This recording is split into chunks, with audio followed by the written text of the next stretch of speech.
Good morning, sir. I hope Good I am morning. audible, sir. Yes, sir. You are clearly audible, sir. Thank you for joining, sir.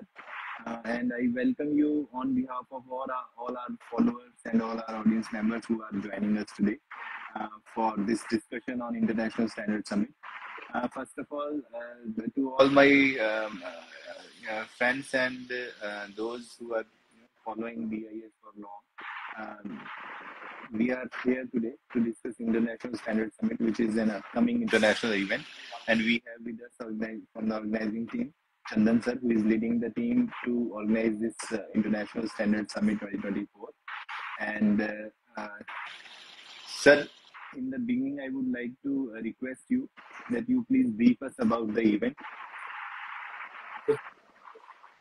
So, good morning to all the listeners and viewers and followers of Bureau of Indian Standards. First of all, a big thank you to all of you for being present and following the Bureau of Indian Standards, which is the national standards body of India. As regards this event is concerned, uh, I think all our followers would have heard of the term global warming. We are seeing the ill effects of this phenomena. Recently in Delhi, all of us witnessed temperatures up to 50 degree centigrade. We are sometimes seeing unprecedented rainfalls, so many weather conditions change, and all these are the ill effects of global warming. What this global warming did was, apart from having focus on the global warming, it also brought the global focus on a term which is called as sustainability.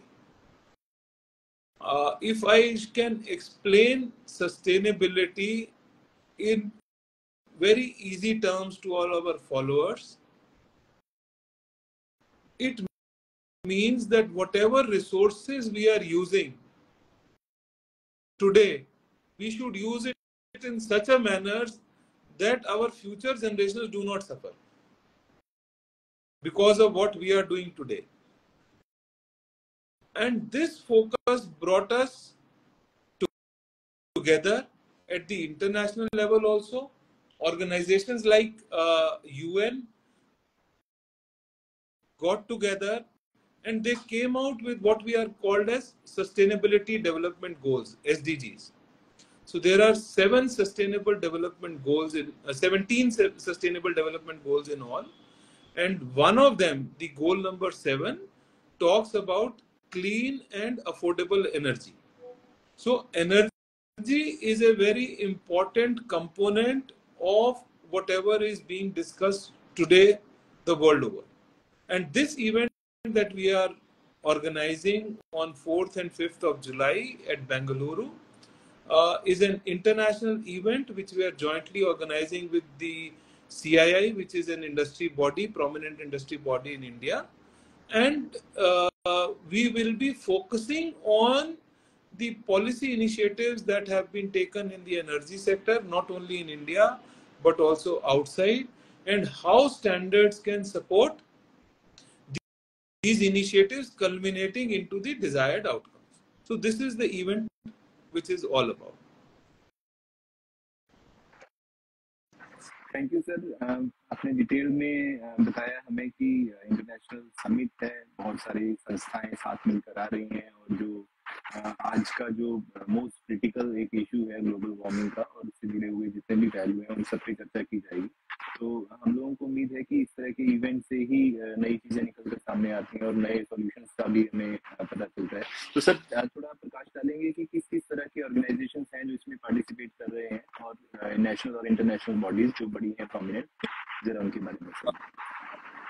हर्ष, बताना चाहूंगा आपको कि क्योंकि ये एक international event है, इसमें सभी प्रकार के stakeholders starting from policy makers in India and outside, जैसे हमारे मिनिस्ट्रीज हैं, रेगुलेटरी बॉडीज हैं, जैसे मिनिस्ट्री ऑफ कंज्यूमर अफेयर्स है, मिनिस्ट्री ऑफ रिन्यूएबल एनर्जी है, और हमारा नीति आयोग है, जो भी पॉलिसी इनिशिएटिव्स इंडिया में ले रहे हैं वो बॉडीज, हमारी इंडस्ट्री, क्योंकि जिनको ये सारी पॉलिसीज को कार्यान्वित करना है वो लोग, ब्यूरो ऑफ इंडियन स्टैंडर्ड्स।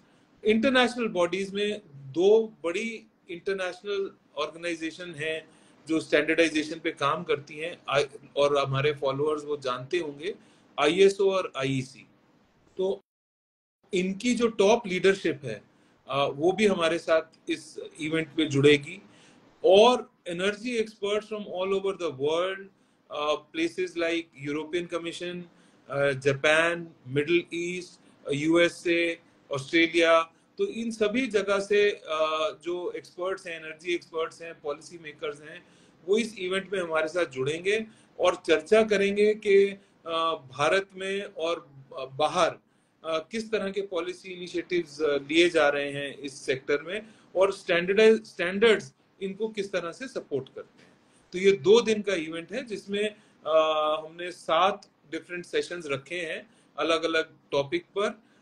इसमें हम चर्चा करेंगे, जैसे एनर्जी की मैंने आपको बात करी, और जब हम रिन्यूएबल एनर्जी की बात करते हैं, क्योंकि हमारा सारा ध्यान है कि एक तो हमको अपना कार्बन एमिशन कम करना है, और एक हमको जो फॉसिल फ्यूल्स पे हमारी जो निर्भरता है उसको कम करना है, हमको रिन्यूएबल एनर्जी को बढ़ावा देना है।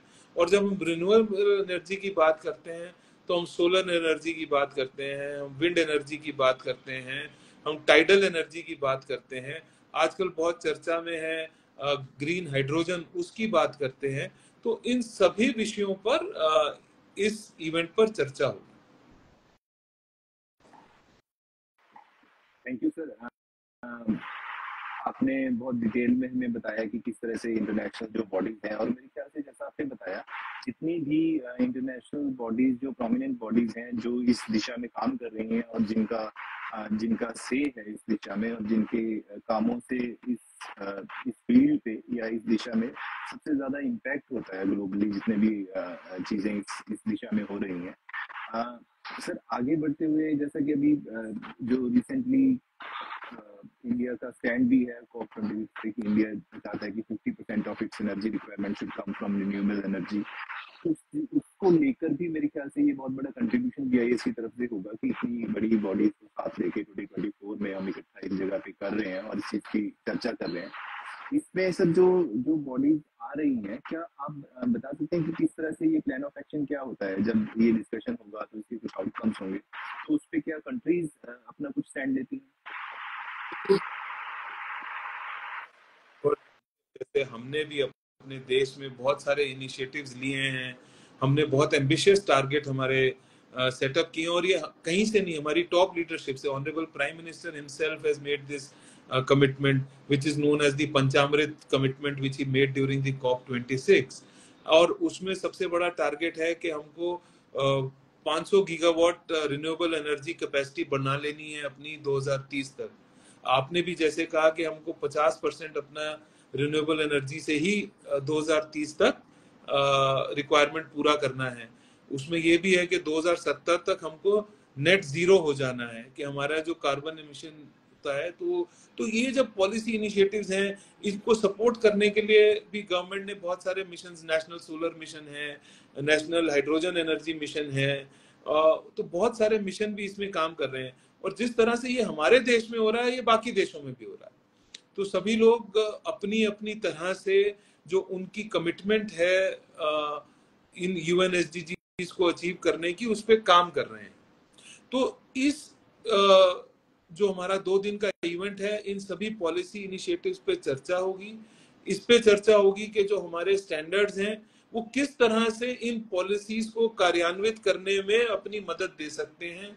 और सबसे बड़ा जो आउटकम इसका हो सकता है वो ये है कि हम गैप एरियाज, ऐसे गैप एरियाज ढूंढे। देखिए, भारतीय मानक ब्यूरो जो भारत का नेशनल स्टैंडर्ड्स बॉडी है, वो काम कर रहा है, तरह तरह के स्टैंडर्ड्स बना ही रहा है। इसी तरह से इंटरनेशनल स्टैंडर्ड्स बॉडी भी कर रही हैं। पर फिर भी इस तरह की जो चर्चा, जहाँ पे सभी एक्सपर्ट लोग बैठे होते हैं, हमें कहीं ना कहीं कुछ गैप एरियाज को आइडेंटिफाई करने में मदद करता है, जहां पर स्टैंडर्ड्स की जरूरत है, कितने समय में जरूरत है, कौन से स्टैंडर्ड्स हैं जिन पे तुरंत काम करने की जरूरत है, क्या हम अपने लॉन्ग टर्म प्लानिंग में ले सकते हैं। तो हम ये आशा कर रहे हैं कि ये 2 दिन का इवेंट जो कंप्लीटली एनर्जी सेक्टर पे फोकस होगा, वो हमें इस तरह की मदद करेगा और हम अपनी जो स्टैंडर्डाइजेशन की दिशा है उसको सही दिशा में ले जा पाएंगे और उस तरह के स्टैंडर्ड्स उपलब्ध करा पाएंगे जो कि हमारी इंडस्ट्री को मदद करेगा और हमारी नेशनल प्रायोरिटीज को अचीव करने में देश की मदद करेगा। Absolutely, completely agree with you sir. आगे बढ़ते हुए सर, हमारे एक मेरा अपना पर्सनल क्वेश्चन है और दूसरे हमारे तीन जो हमारे ऑडियंस मेंबर्स हैं उनके क्वेश्चन है जो मैं क्लब कर रहा हूँ, क्योंकि मुझे लगता है कि जुड़े हुए आपस में प्रश्न है। ये एक हमारे ऑडियंस मेंबर स्टूडेंट हैं और वो जानना चाहते हैं कि मैं किस तरह से पार्टिसिपेट कर सकता हूँ इवेंट में, क्या ये स्टूडेंट्स के लिए भी ओपन है। और साथ ही एक इंडस्ट्री एक्सपर्ट है, उन्होंने पूछा है कि क्या कोई स्पेशल इंडस्ट्री फोकस सेशंस हैं या इसकी कोई फीस है। तो ये जुड़े हुए प्रश्न है और ये सारी जानकारी हमारी वेबसाइट पे भी उपलब्ध है। फिर भी सर मैं आपसे रिक्वेस्ट करूंगा एक बार आप बता दें।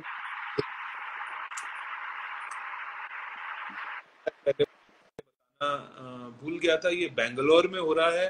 तो जो भी हमारे फॉलोअर्स हैं जो बेंगलोर आकर हम इस इवेंट में पार्टिसिपेट कर सकते हैं, हमने शायद अपने कमेंट सेक्शन में इसमें लिंक दे देंगे, तो वो रजिस्टर करके और वो आके जुड़ सकते हैं।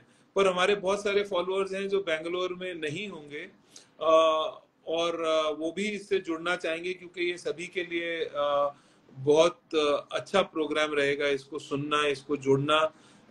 तो इसके लिए अभी हम एक लाइव स्ट्रीमिंग की भी सुविधा का प्रबंध करने की कोशिश कर रहे हैं और जैसे ही वो हमारी कोशिश कामयाब होती है, हम आपके माध्यम से और अपने ब्यूरो ऑफ इंडियन स्टैंडर्ड्स के जितने भी सोशल मीडिया हैंडल्स हैं उनके माध्यम से उसकी जानकारी अपने फॉलोअर्स को देंगे और वो फिर हमसे इस प्रोग्राम में जुड़ सकते हैं।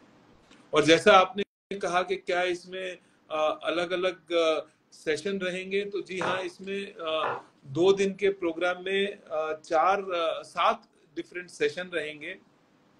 इसमें एक पहला सेशन तो है where we will be talking about the policy initiatives that have been taken not only in India but outside as well. So that is going to be our first session.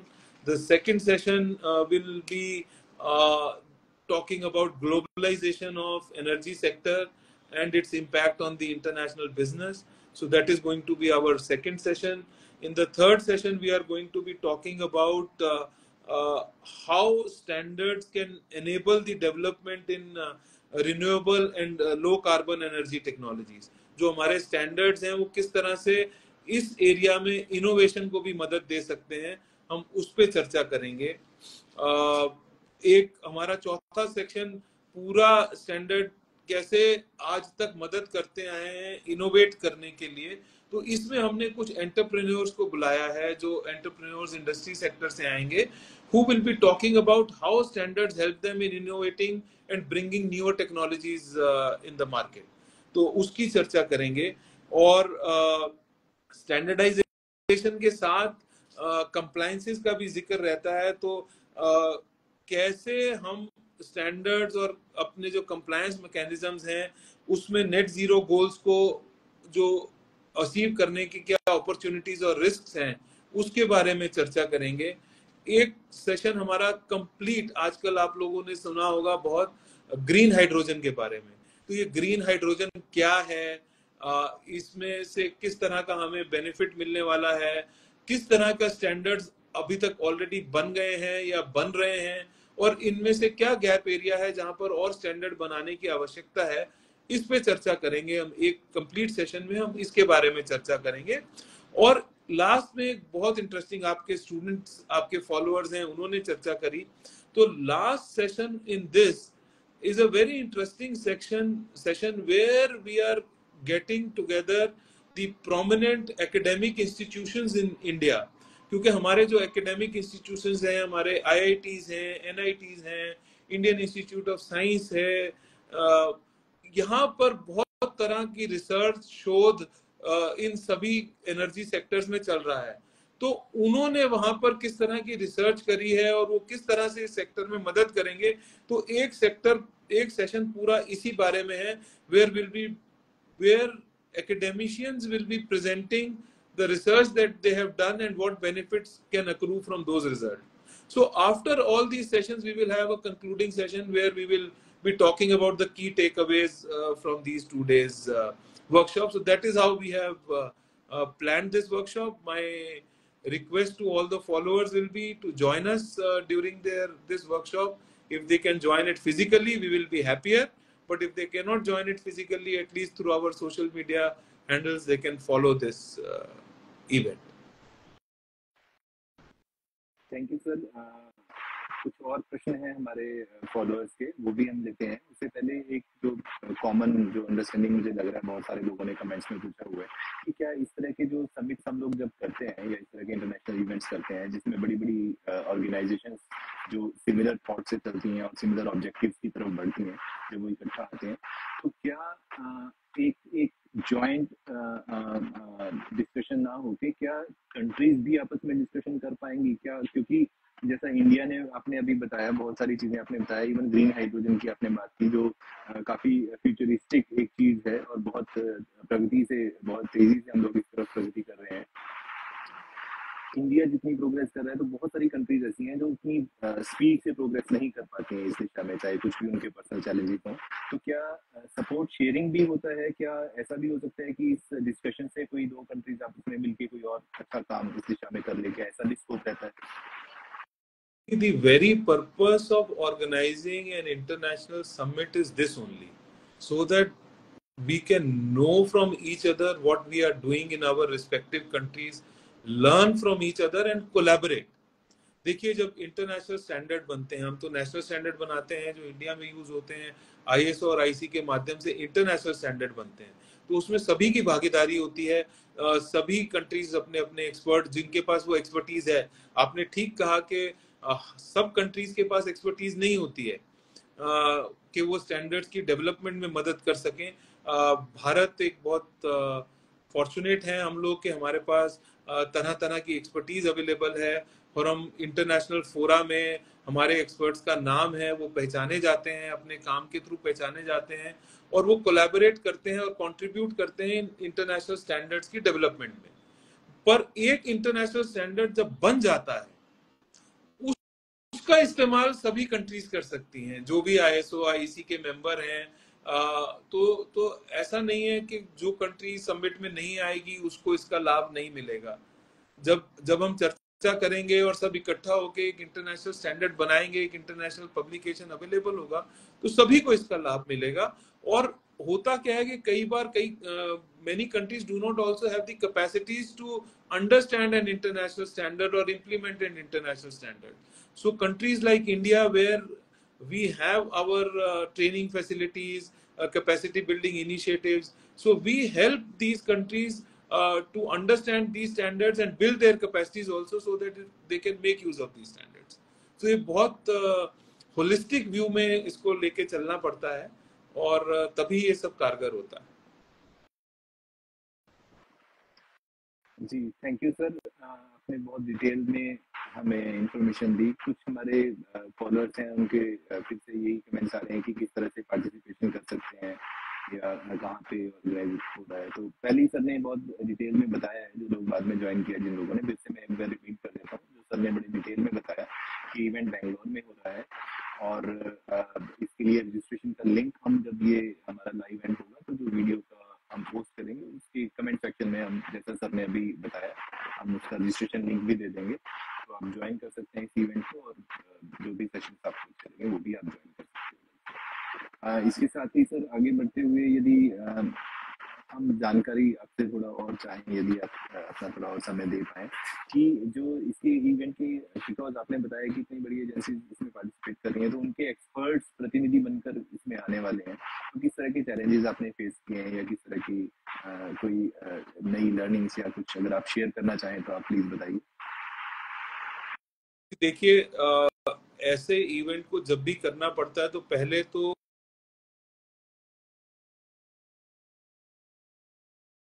हैं जिनको इसमें बुलाना चाहिए, कैसे उनको बुलाना चाहिए, और ये तैयारी बहुत पहले शुरू हो जाती है। हम लोगों ने ये तैयारी कम से कम 3 से 4 महीने पहले शुरू कर दी थी।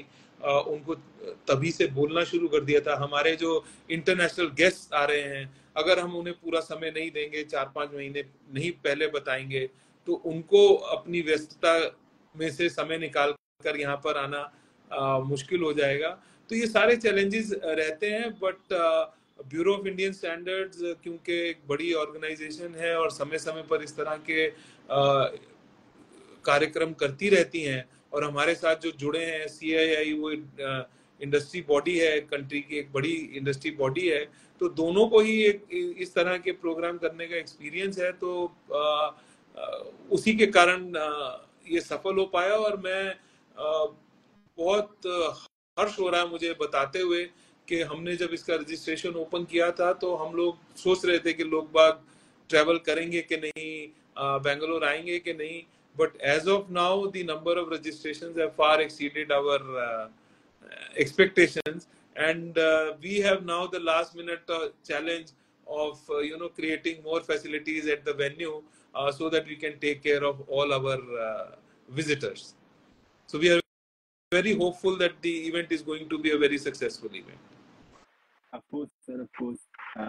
मैं अपने श्रोताओं को बता भी दूं एक बार कि सर का 3 दशकों से ज्यादा का एक्सपीरियंस भी है, इसके साथ हो गया है, और हमारे उप महानिदेशक हैं और बहुत सारे ऐसे इंटरनेशनल इवेंट्स सर ने किए हैं, उसी का सर वो जो आपके एक्सपीरियंसेस हैं।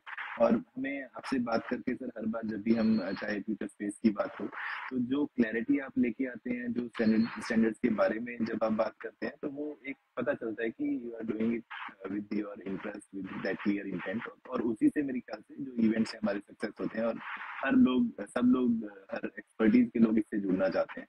तो सर बहुत बहुत धन्यवाद आपका, आपने हमें अपने बिजी शेड्यूल से टाइम दिया इवेंट से पे, और आपको जाना भी है, फिर भी आपने हमारी रिक्वेस्ट पे ध्यान दिया और हमें टाइम दिया। Thank you once again. और लास्ट में सर आपसे सिर्फ ये एक बार रिक्वेस्ट करूंगा कि एक बार फिर से जो लोग बाद में जुड़े हैं उनके लिए एक बार अनाउंस कर दीजिए कि इवेंट क्या है और कहाँ हो रहा है, सिर्फ इसके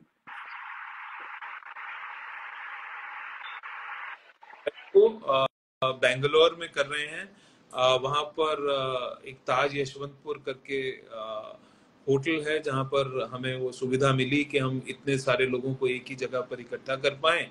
तो ये इवेंट वहां हो रहा है। जो भी हमारे फॉलोअर्स बेंगलोर में हैं, वो जो हमारे कमेंट सेक्शन में लिंक दिया गया है उसको इस्तेमाल करके अपने आप को रजिस्टर करें और आएं। और जो भी फॉलोअर्स किसी कारणवश हमसे बेंगलोर आकर नहीं जुड़ सकते हैं, वो हमारी सोशल मीडिया हैंडल्स को देखते रहें। जल्दी हम आपको जानकारी देंगे कि आप 4 और 5 तारीख को हमसे किस तरह से जुड़ पाएंगे। धन्यवाद।